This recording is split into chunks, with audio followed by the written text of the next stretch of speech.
está pensando em se aposentar, mas já tem idade e tempo de contribuição suficientes para isso? Olha, para tirar todas as dúvidas sobre esse tipo de aposentadoria, vamos chamar agora o repórter Lucas Macieira. Chega para cá porque tem muita gente, não é, Lucas? Querendo se aposentar, querendo aí abraçar essa expectativa de direito, mas será que você tem a idade e o tempo de contribuição suficientes? Quem vai trazer a resposta para a gente é você, meu querido Lucas Macieira. Olá, Gilmar. Bom dia novamente para você, para todo mundo que segue acompanhando o Correio Manhã. Esse assunto, né, Gilmar, gera muitas dúvidas, né? A aposentadoria, principalmente depois da reforma previdenciária, né, de 2019, que mudou muitas regras. Então, nossos telespectadores sempre entram em contato com a gente, mandam mensagens no WhatsApp realmente pedindo para que a gente fale sobre esse assunto e a gente, claro, atende a essas pessoas. Para tirar todas essas dúvidas e responder as suas perguntas, Gilmar, que você fez a mim agora há pouco, a gente está aqui com o doutor Edivanildo Nunes, ele que é advogado especialista em direito previdenciário, para explicar melhor para a gente. Doutor, primeiro, antes de tudo, quais são os tipos de aposentadoria que existem atualmente? Bom dia. Bom dia a todos que nos acompanham. Pessoal, os principais tipos de aposentadoria são a aposentadoria por idade, que elas se subdividem em 3 subespécies: por idade urbana, por idade rural e a híbrida. A aposentadoria especial, que é aquela para os segurados que estão expostos a agentes nocivos ou prejudiciais à saúde. A aposentadoria por invalidez, para aqueles que estão incapacitados de exercer qualquer atividade laboral de forma definitiva. E, por fim, temos a extinta aposentadoria por tempo de contribuição, que ela deixou algumas regras de transições. Isso falou agora sobre a aposentadoria que foi extinta, né? Essa de tempo de contribuição era muito comum, né? Nos anos anteriores, né? No passado a gente vê pessoas com 50 anos que já eram aposentadas, com 40 anos que já eram aposentadas. Isso não existe mais. A partir de agora tem que ter uma idade mínima fixada, aí depende para cada situação, né, doutor? Exatamente, Lucas. Esse pessoal conseguiu se aposentar anteriormente sem nenhuma idade mínima. A reforma da Previdência, em novembro de 2019, veio justamente para extinguir esse tipo de aposentadoria. Então, hoje, se exige sempre uma idade mínima, exceção aqueles segurados que já vinham contribuindo com a Previdência antes da reforma, ali em novembro de 2019, já tinham um vínculo com a Previdência. Eles vão pegar regras de transições específicas, que a gente pode aqui citar pelo menos 4, regra de pedágio de 50%, regra de pedágio de 100%, regra de pontos também, né, e regra de idade mínima. Aí, dependendo do caso, eles podem se aposentar anteriormente.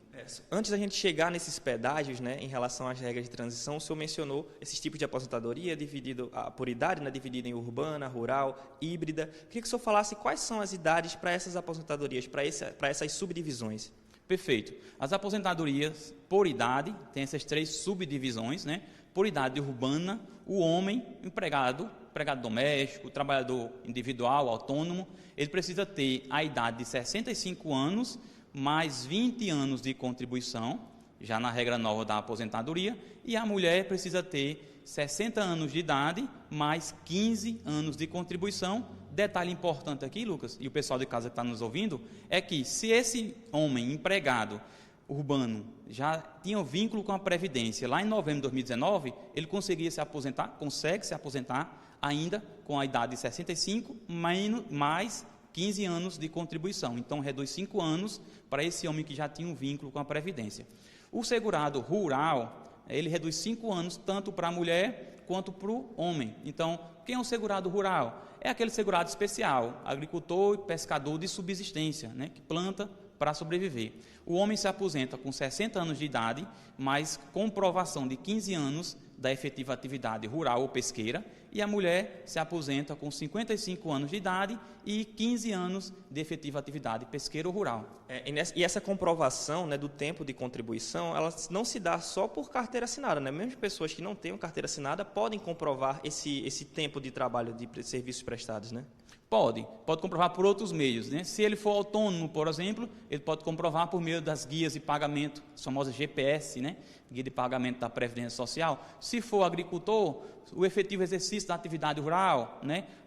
Comprova que tem ali, que ele planta, que ele colhe, né? Um ADAP, enfim, o sindicato rural também comprova. E aí aqui, Lucas, a gente pode frisar também a aposentadoria híbrida, que é aquela que soma os 2 tempos de contribuição, tanto urbano quanto o rural, né? Por exemplo, quem não tem lá em casa, né, um pai ou um avô que lá nos anos 80, 90 era agricultor, tinha lá o seu roçado, plantava e tudo, e aí depois, motivo qual foi, não importa, ele começou a trabalhar de carteira assinada.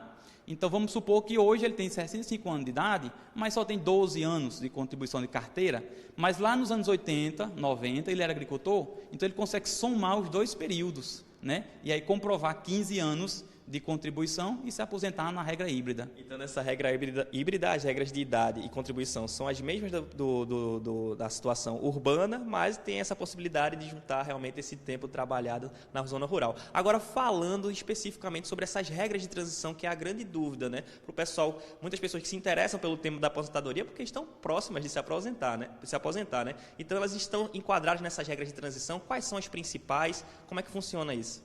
Perfeito. As principais regras de transições, a gente pode citar aqui 4 delas, né? Tem 2 regras de pedágio, regra de 50% de pedágio, regra de 100%. São muito parecidas. O que diferencia? Na regra do pedágio de 50%, vamos supor que lá em novembro de 2019, o homem ou a mulher faltava apenas 2 anos para atingir o tempo mínimo necessário. Então, ele vai ter que pagar esses 2 anos que está faltando, mais um pedágio de 50%. Então, ele se aposenta pagando 3 anos de contribuição. Na regra de pedágio de 50%. De 100% é o dobro. Faltava 2, paga 4 anos de contribuição. E aí a gente tem a regra de pontos, né? Que aí soma-se a idade e o tempo de contribuição e chega numa pontuação específica.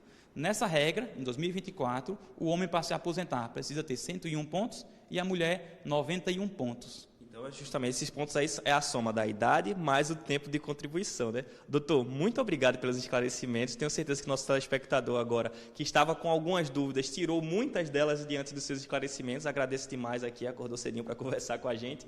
Então é isso, viu, Jomar? São muitos detalhes, muitas minúcias. Claro que é um assunto que sempre tem coisas novas surgindo, principalmente porque a gente está vivendo nesse período de transição após a aprovação da reforma da Previdência de 2019. Então, algumas dúvidas já foram sanadas aqui e as outras que surgirem a gente faz outras entradas e conversa mais um pouquinho com o doutor aqui. Volto com você. Ok, obrigado, Lucas, pelas informações. Agradecer a gentileza, né, do advogado especialista em direito previdenciário. Eu estava fazendo minhas contas aqui. Eu tenho 37 anos de contribuição e 55 anos de idade, né? Dá aí, se for pela pontuação, dá 92 pontos. Rapaz, tá longe ainda, viu? Caramba, quase 40 anos de contribuindo, ainda falta estudinho. Pelo amor de Deus.